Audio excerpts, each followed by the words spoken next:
In this tutorial, we're going to be talking about video tracking as a whole.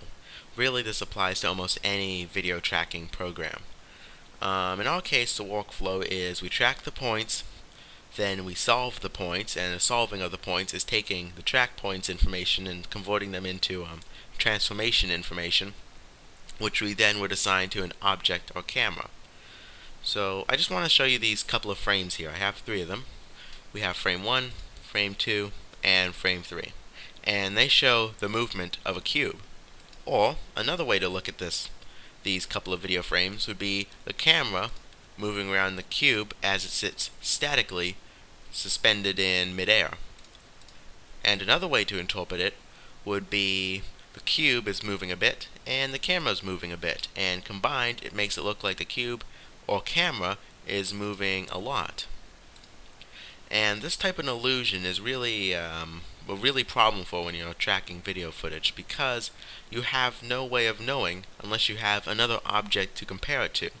So when you're filming video that you intend to track later, it's very important you have objects that are not moving. Otherwise, how am I supposed to tell a moving object from a not moving object, or any tracking program for that matter? It just simply couldn't if they're all moving. The next thing I should mention is when you're filming video footage to be tracked, you have to make sure you give Maya something to actually track. In this case, we have a multicolored cube. This is basically a video tracker's delight because we have some very good track points.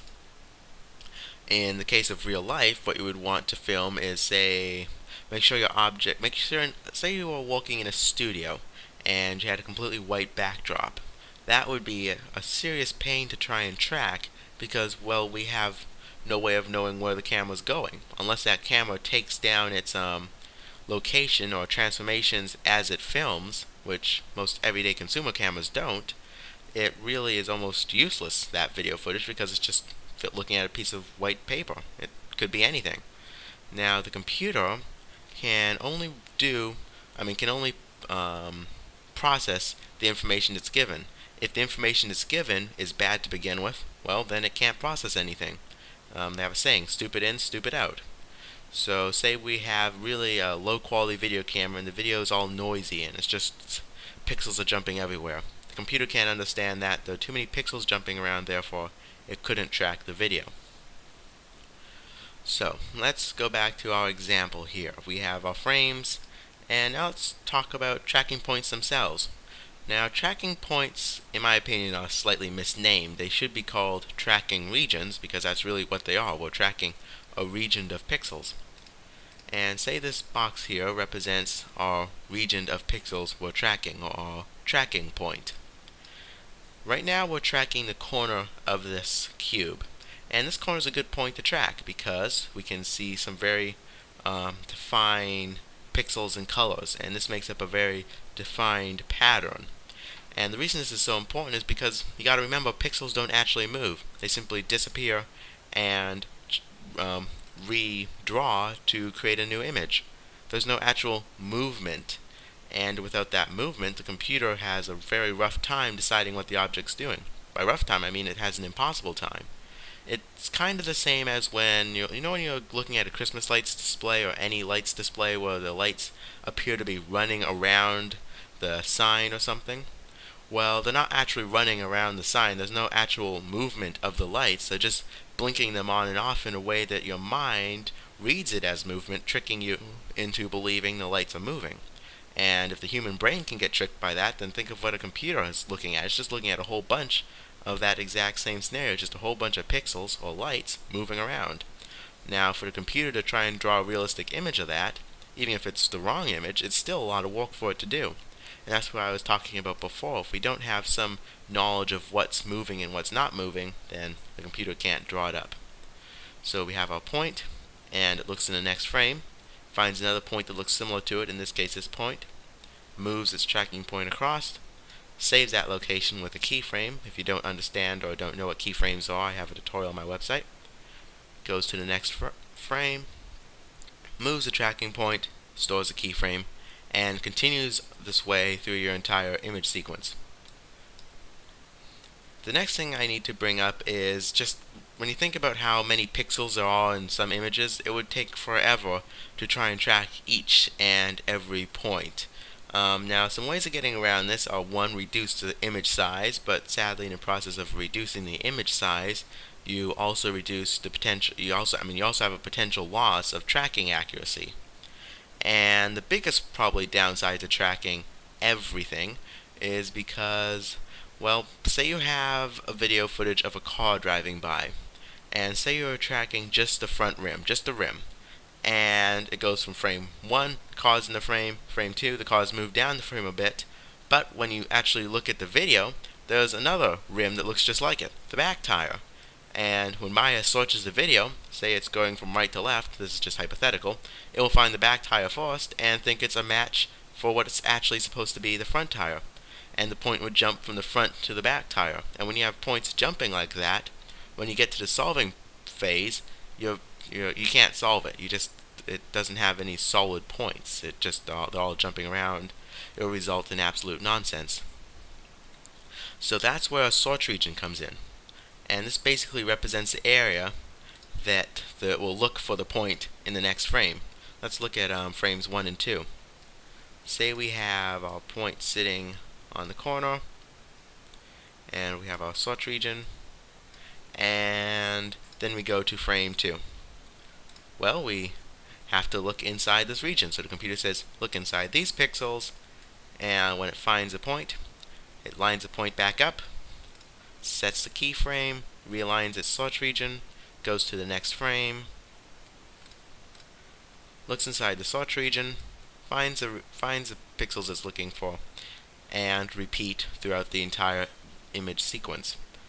So that's basically how that works. Something I should warn you about is when you're picking locations to set your track points on, it's very important you pick, like I talked about before, patterns that are unique. Say, for example, we were to try and track this right here, this point on this edge of this cube. This would be basically impossible to track, because how could we tell? Let's just look at frame 2 and frame 3 here. We have frame 2, we're tracking this point here, then we jump to frame 3, and now it goes, okay, this pattern inside here looks the same here, here, here, and here. Well, the computer can't tell the difference, so therefore it would be just jumping up and down this edge, once again creating that jumping effect which destroys your solving process later. Okay, and now we're pretty much done with the track points. Let's talk about the solving. Solving is probably the most confusing part of it all, but before we solve, let's talk about the information it has to work with. Basically, it has a whole bunch of keyframes that are in two-dimensional space, or along the X and Y axis. Say we'd have a keyframe on frame 1 for our first tracking point, because I'll talk to you in a second. As you go through tracking video footage, you'll quickly see the need. You need to add more than one tracking point, especially if you're working with three-dimensional scenes.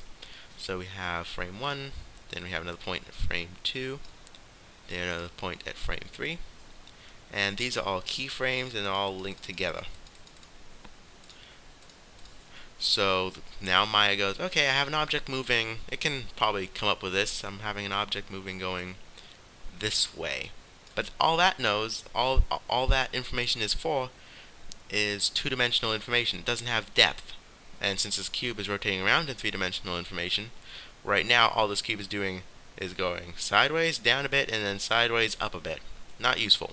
We need three-dimensional information, so we have that depth property. And we cannot tell that from a single point. We need multiple points. So we create a new track point. Say this corner down here. It's a good point. Frame 1, frame 2, frame 3. But 2 are still not enough. You would still need more track points than that. I would say mathematically you need a minimum of 3 points. But Maya, according to the manual, recommends a minimum of 4 points if you want your tracking to look anyway halfway decent. In this case, I'm going to get a track point back here. It's not the best track point, but we'll use it. And as you see, here's the next location for that point. And here's the next location for that point. And basically, we now have 3 track points, and what Maya will do is solve it. And basically it looks at those track points and try and guesses, okay, what on earth's happening here? Where are these points going? In this case, let me change colors. All these points represent the same place in time, and all these points represent the same place in time. Hope I'm drawing this right. And what Maya will do is it will make comparisons and run an algorithm on it. I don't know it exactly. And then it'll try and come up with what's going on here. In this case, it would probably come to some general conclusion of, we have an object going this way, rotating around. And now Maya has to decide, okay, is this the cube moving or is this the camera moving? And with our limited amount of track points, this is a case of where it's going to assume, okay, this is either the cube moving, it's just the only object here, it's the only object I'm working with, so either 1, the cube's moving, or either 2, the camera's moving. And it will let you decide that. There's a checkbox in Maya where you can decide if you're tracking for the object or if you're tracking for the camera's movement. If you're tracking for the object's movement, when Maya spits out the information at the end of the process, it will be transformations for the object moving. If it's for the camera moving, it will spit out transformations for the camera moving around the static object. And when I was first talking to you about video tracking, I told you about the possibility that maybe the camera and the cube are both moving. Maya simply cannot solve for that. It's too complicated for it to possibly decide, because it's not too complicated actually, it just doesn't have enough information. With these points, it tells it, okay, I have a pretty good idea that this object's moving around somewhere, but that's all it knows. It just knows the object's moving around. It can't tell unless it has another object as reference to tell if this object's static or is it the camera moving, because it's just all is based on a comparison here. And that's pretty much it for the basis of video tracking. Thanks for watching this, and we'll be moving into working with image sequences next.